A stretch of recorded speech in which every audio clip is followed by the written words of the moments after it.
Vices, of course, are a big reason why we create vikarma. But Baba tells us that there are three types of vikarma. One is created when you do what you're not supposed to do. Second kind is when you don't do what you're supposed to do. So when you neglect, especially when Baba comes and we don't follow his directions, that also creates a karmic burden. So one is we do what we are not supposed to do when we act under the influence of vices. That's the kind of pap we create. And then when we don't do what we are supposed to do, we take so much sustenance from Baba. But when we don't do the needful, that also creates a karmic burden. But there's another aspect of vikarma which really caught my attention today in the morning, and that is taking sorrow. Baba said that taking sorrow is a sin.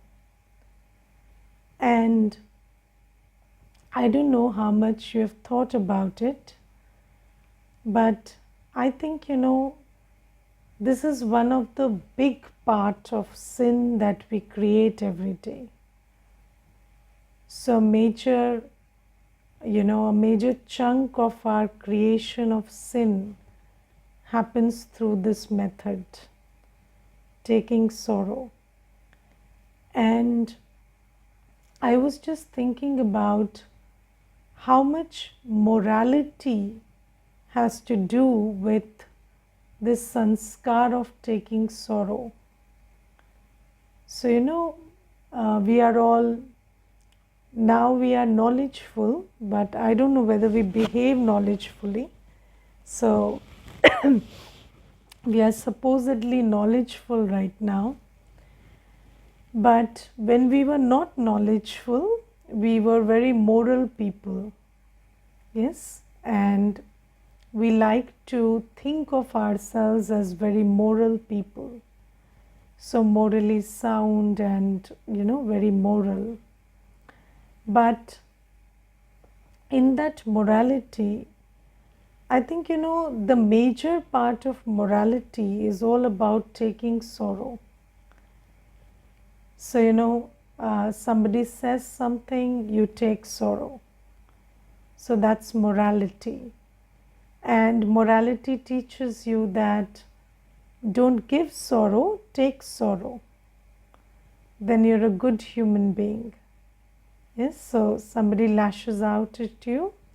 You don't lash back out, but what you do is you silently go to the bathroom and shed tears.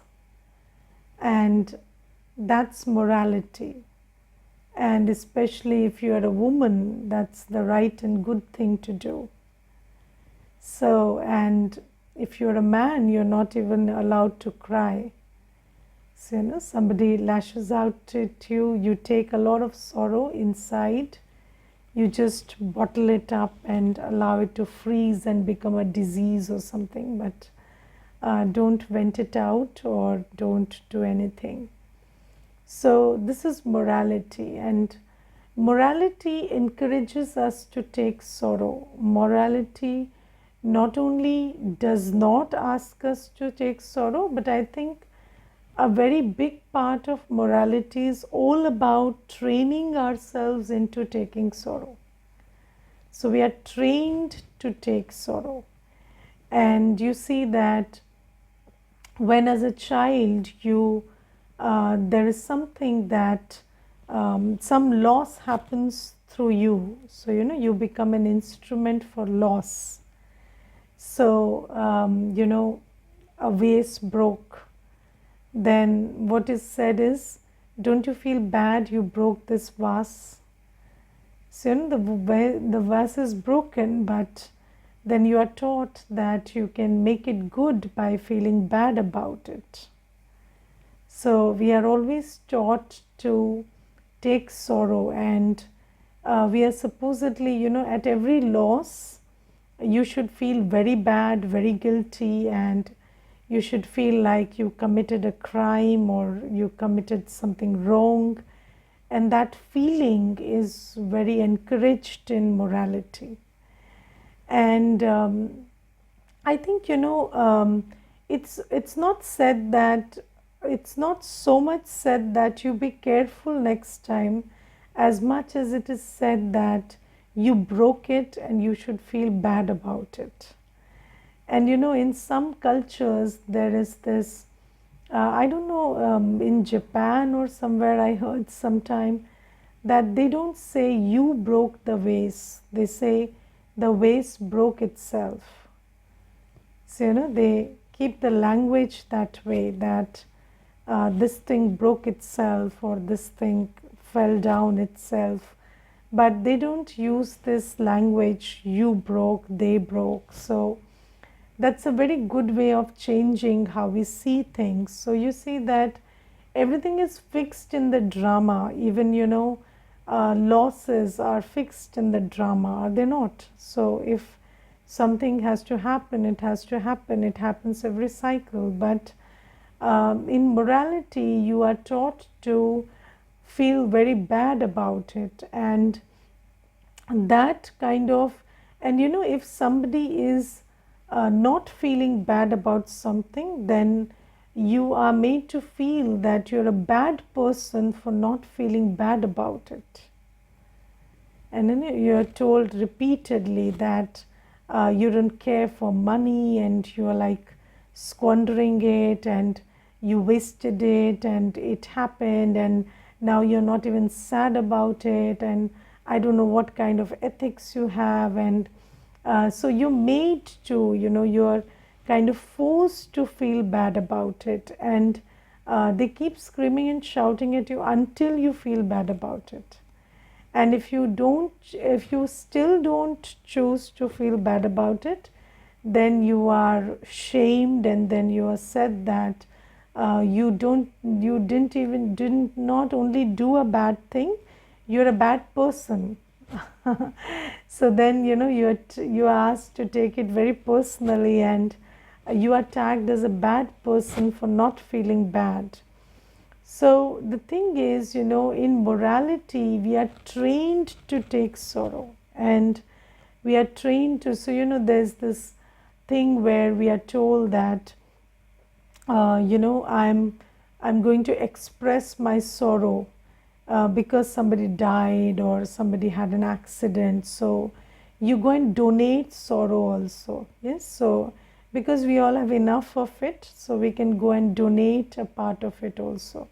So instead of donating happiness or peace, we go and donate sorrow. And if you listen to some news which is very unfavorable, then you say, oh, I'm so sorry, and you say that because you want to tell the other person that you're sad about it, and being sad is considered to be very good in a situation which is not favorable. So these taking sorrow, or if somebody is going through a bad time, then all you do is you don't smile in their presence, you don't express your happiness in their presence, and that's kind of supporting them in some way, which I don't understand. But in some way you're supporting them by just being very very sad about the whole thing.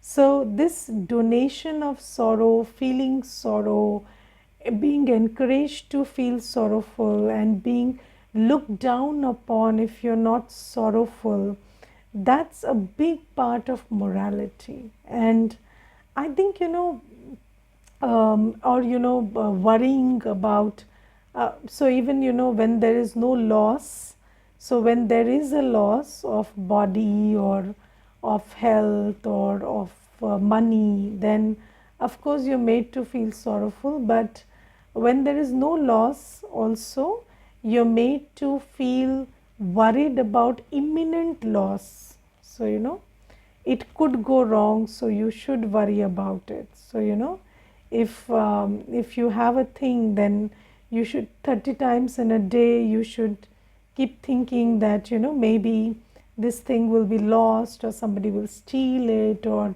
do something, and you always keep thinking about it and keep guarding it and moving around it with that vibration that somebody will steal it or somebody will cause harm to it. And all of this thing is drilled into us by morality. And there's this statement also coming that once my friend told me to cry with her. When she cried, that would make her feel good. Yes, of course. And I have shared this earlier also. I had a colleague in my office, and he and I used to leave the office at the same time, and we would travel by metro, and then he would get down at his station, and usually he would be talking on the way. But there was a time, when up to 3-4 days he just kept quiet, and he would just be, when he'll have the face, very sad face, and he would just enter the metro and he would behave like that. And then I thought maybe there's something wrong, maybe I did something to cause it or what, I don't know. And then one day I asked him, "You're very okay in office, you're laughing and having a good time all day, but what happens when you enter the metro?" So he said, "Oh, I'm sorry, I should have explained it earlier. So I understand you're confused about it." So I said, "Yes, I'm very confused, tell me." So then he said, "You see that one of my uncles died, and I did not love my uncle very much to feel sorry or sorrowful. So I don't generally feel sorrowful. But the thing is, now there is a whole, family gathering at home. And when I enter home laughing and playing, they look at me with very judgmental eyes that, this person must be happy that the uncle died. That's why he looks like celebrating all the time. So I have to, I have to get into that role or that, that mode." And he said, or that mood, he said that I build my mood when I get into the metro. And by the time I get down, I'm in that mood. So then when I get down and go home, I behave according to the environment. And he said it takes me some time to come out and go into or switch on and switch off from that mood, but I have to do it because people take it very wrongly if I go laughing and playing to home. So you see that. So I was just thinking about, because of this morality, how much sorrow you take. And Baba tells us that, this drama is predestined, and every second of the drama is prefixed. And you do your best. Baba says that you do the best of karma, but when you have done your best, and if something happens, so then just let it go. So any loss, anything, whether it's the loss of health or loss of relationship or loss of money or anything. So you see that this is the end of Kali Yuga, and these things are bound to happen. And don't spend even 1 second feeling sorrowful about it. Yes, you can spend 1 second thinking about what you could do better next time. Yes, maybe you could think about whether you made some mistake and you could correct it next time. So maybe you left the door open, or so that's why the cat came in and drank the milk. So it's not like every time you keep the door open and then you say, okay, it was drama. No, first time they drank, it was the drama, but then next time you keep the door closed. That's it. But don't fret about keeping the door closed also. So, like that whole sense of loss will also give you a sense of fear of imminent loss. So, when there is a loss in the past, then sometimes it generates a fear that this might go wrong in the present or in the future. And don't act out of that fear, but just understand that you can keep the door closed. That's it.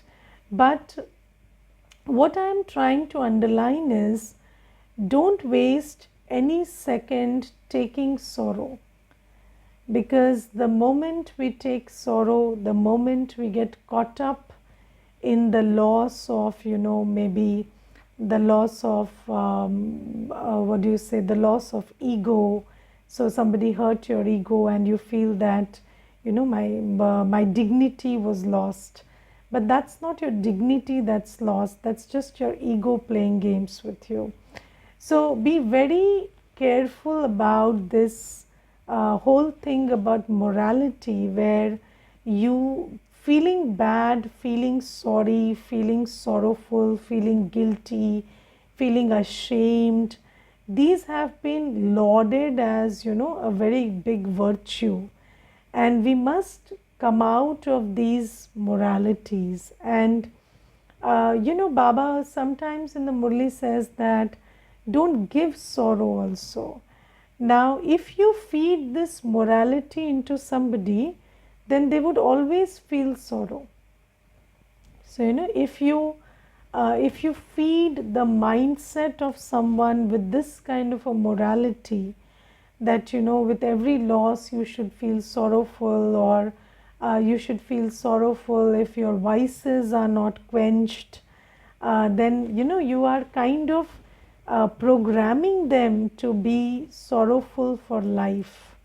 So that's giving sorrow, and we must not give sorrow. And there's this brother, and he was sharing with me yesterday. He said, I have a friend, and his daughter, ever since she was a child, she said that I don't want to eat onion garlic, and she never ate anything from outside, and she always has home cooked food, and very sattvic food she has.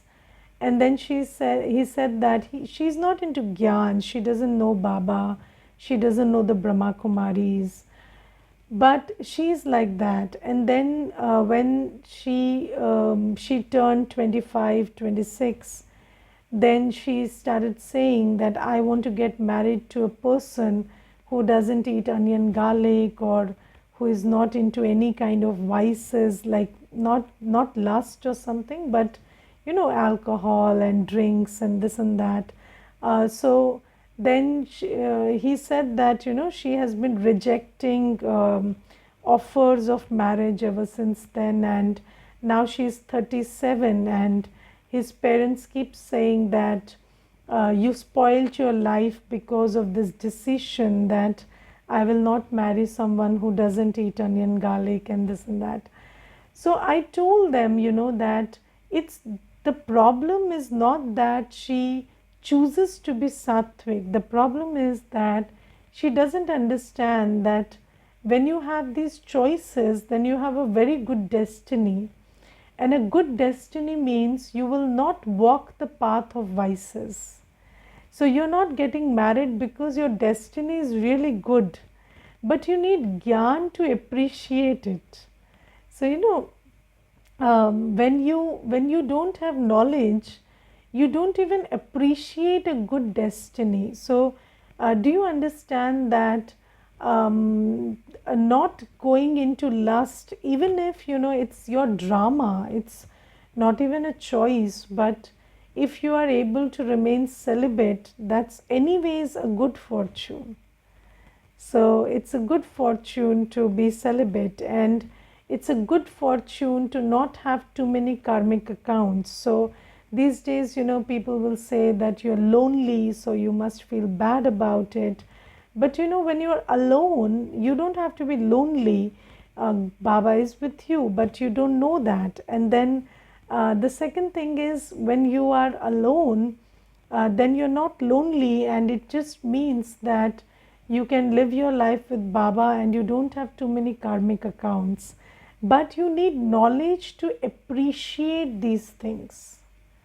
So the thing is, this whole taking of sorrow is a subject of lack of knowledge.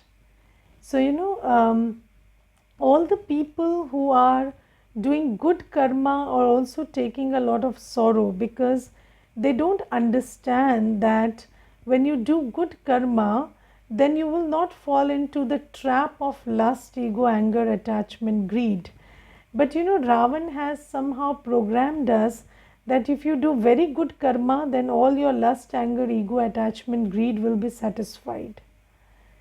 Yes, so people say, I've never hurt anybody, I have always done good to everybody, but still I didn't get a good partner, or I didn't get somebody who says, who is very attached to me. So that's a sign of good fortune, isn't it?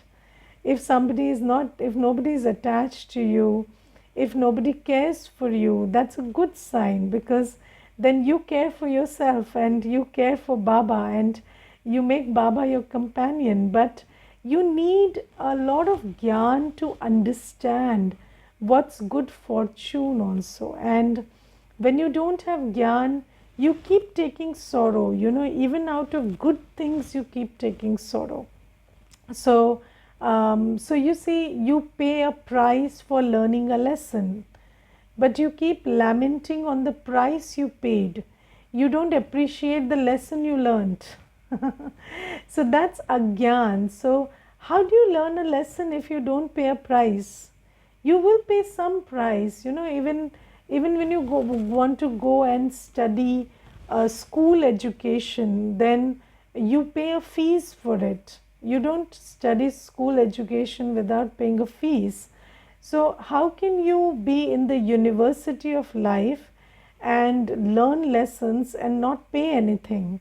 So you will pay some price, maybe something, maybe there's a bitter experience, or there's a loss or something, but that's giving you an experience. But do you value the experience, or do you keep lamenting the loss? Because Maya will teach you to keep lamenting the loss. So Maya will keep telling you that, even if you got this experience, or sometimes you don't even think that you got an experience, you just keep thinking about what you lost and how your dignity was lost, and how somebody said something, or how you were defamed, or how, this thing was lost. But you learned a lot out of it. You learned how to be tolerant, you learned how to face, and everything, every loss teaches you something. So why don't you keep that lesson, and why don't you think that, instead of lamenting the loss, let me look at the lesson I learned. And the lesson is very valuable. So I was just thinking about this whole morality, that Ravan has fed into us, and that makes us keep taking sorrow and keep taking pain and hurt and I don't know what. So and Baba says the opposite. Baba says, every second of the drama is prefixed, predestined, and it's good for you, it's benevolent. So every second is designed to give you something. And please take that thing from the drama, and don't look at your morality, which tells you, you lost something. You look at what you gained, because the drama is designed in a manner that what you gain is more valuable than what you lost. But if you don't have that gyan, that what happens is you keep focusing on what you lost and don't focus on what you gained. Yes, and so this is something, these are some of my thoughts which were coming this morning. So I thought, let me share it. And then today Baba in the Murli says that, you were, so the greatest, so Baba says, greatness of Baba. So what is the greatness of Baba? So in Hindi Baba says, Baba ki balihari. So, what is the greatness of Baba? So, Baba says that my greatness is that I make you worth pound from worth not a penny. Yes, and do you ever think about what Baba has made of us from what we were? Yes, um, when something happens gradually, we sometimes fail to appreciate it. And when we come into Gyan, so we are vicious, ignorant, foolish, all day taking sorrow, giving sorrow, creating bad karma, increasing our karmic burden, with our own ego stabbing ourselves all day. And then you see Baba slowly, gradually, he lifts us from that place, and he makes us who we are. But do we appreciate that? That's the question. So, do you understand that you are who you are because Baba made you so? Because there's a very good saying in English, when the child grows up, the mother is forgotten. So, when the child grows up, so I don't know, I think, every child at some point he tells his mother that, what have you done for me? I grew up just like that. And the mother is forgotten when the child grows up. And I think, even with Baba, who is our supreme father and mother, we kind of do the same thing. So as we grow, we forget that I am who I am because of Baba. I knew nothing, I had nothing, I was neither peaceful nor loveful, nor did I have any knowledge, nor did I have any understanding of how to create good karma. Nothing I had. Baba gave me the understanding, Baba gave me the power. Baba held my hand, and he guided me at every step, and I am who I am because of Baba today. And I think, remembering this is very, very important. So it is the truth anyway, but despite being the truth, we tend to forget it. And it is very important that we remember this truth, that Baba made me who I am today. And so there's a blessing today in the Murli that whenever you do something, be free from the consciousness of I. Because when we do something, we forget that it is Baba's gifts that we are using to do whatever we are doing. So, even if I'm doing yoga, or I'm becoming pure, or I'm doing any seva, I did not have the understanding or capacity, or even the motivation to do what I'm doing today. But Baba has given me all of that, so I'm doing it. And Baba says, always know that you are not doing it because of yourself. You are doing it because Baba made you capable of doing it.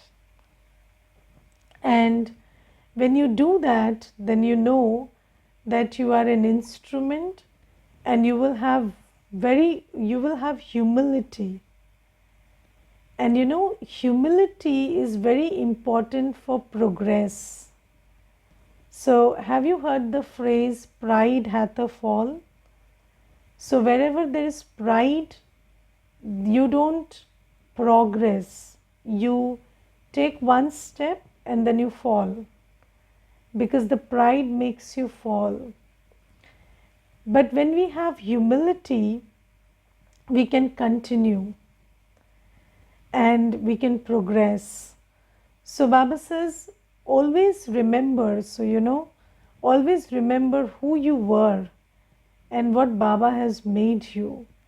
And whatever good karma you're able to do today, any good karma, even if I'm able to get up in the morning, or if I'm able to make good choices about my lifestyle or food or my thoughts or words or actions, or I'm able to do some seva, or I feel like doing some seva, or I'm capable of doing some seva, all of that is a gift from Baba.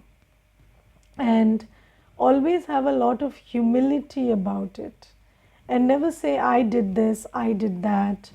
And it's not just about saying, it's about the intention behind, it's about the feeling behind. So be free from the feelings of I did this and I did that. And then Baba says that you must have this humility, otherwise there'll be no progress. So Baba says that Maya cannot come.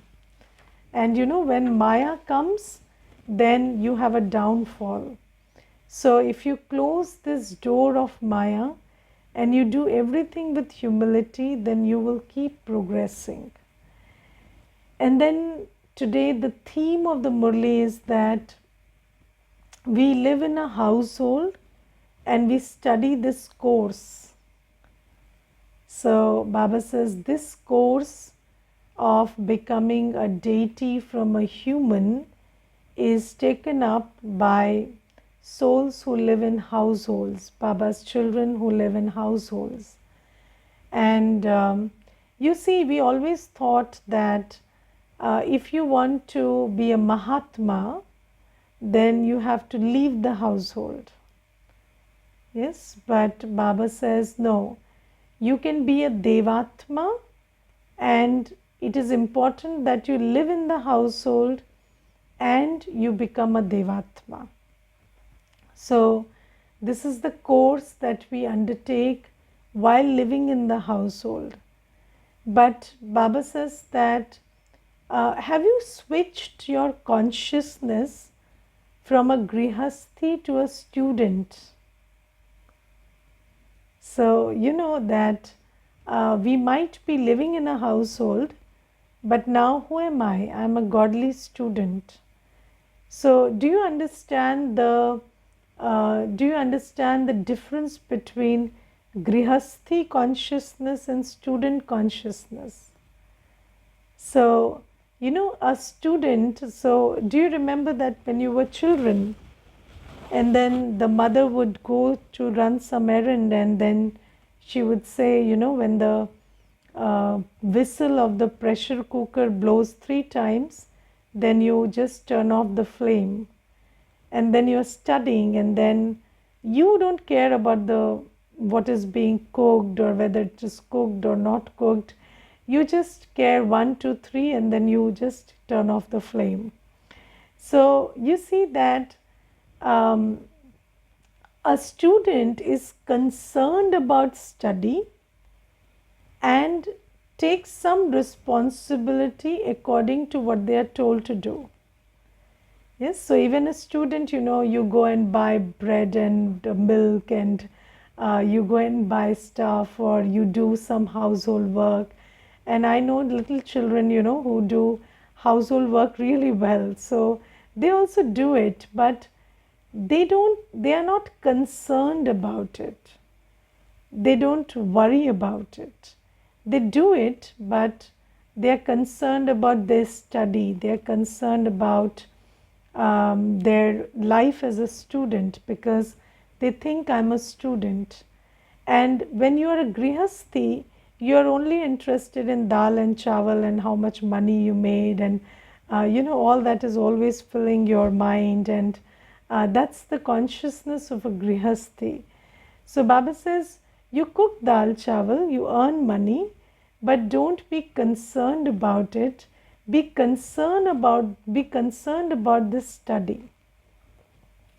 because you are a student who is studying to change from a human to a deity.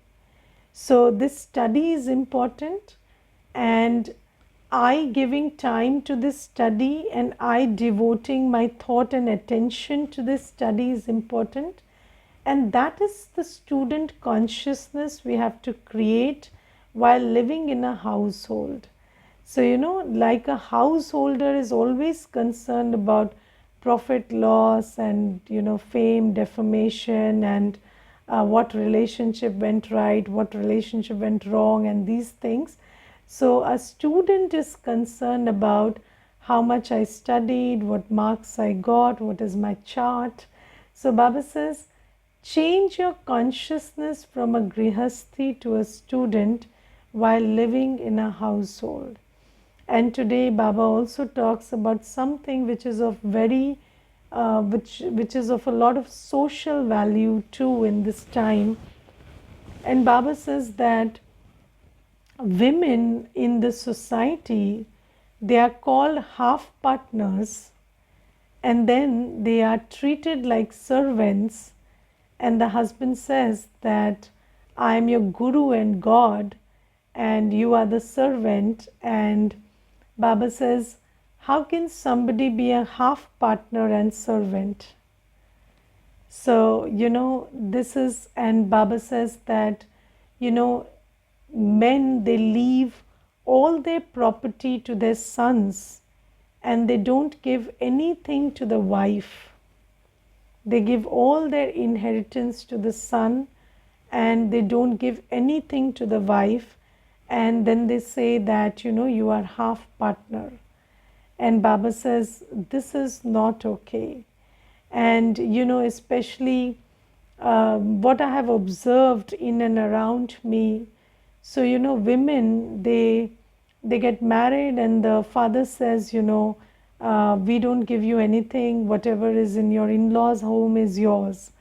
And then the man of the household, he buys 3 houses, flats, and this and that, or 10 houses and flats, but he doesn't even give one, he doesn't give his wife even one flat. He doesn't even make her a partner in a property in one flat. And I know many women who have nothing in their name, absolutely nothing in their name. In fact, not many, most women. So, they have nothing in their name as property and nothing, and everything the man gives to the son and he dies, and this woman has to keep begging to the son after the husband dies. And Baba says this thing has to change. And Baba says this servitude, this second class citizenship treatment has to change. And this is why Baba always sees souls in female bodies and male bodies as equal, and in fact he gives responsibility to souls in female bodies because he knows that this correction has to happen in society. And the first thing that Baba did to bring about this equanimity is that Baba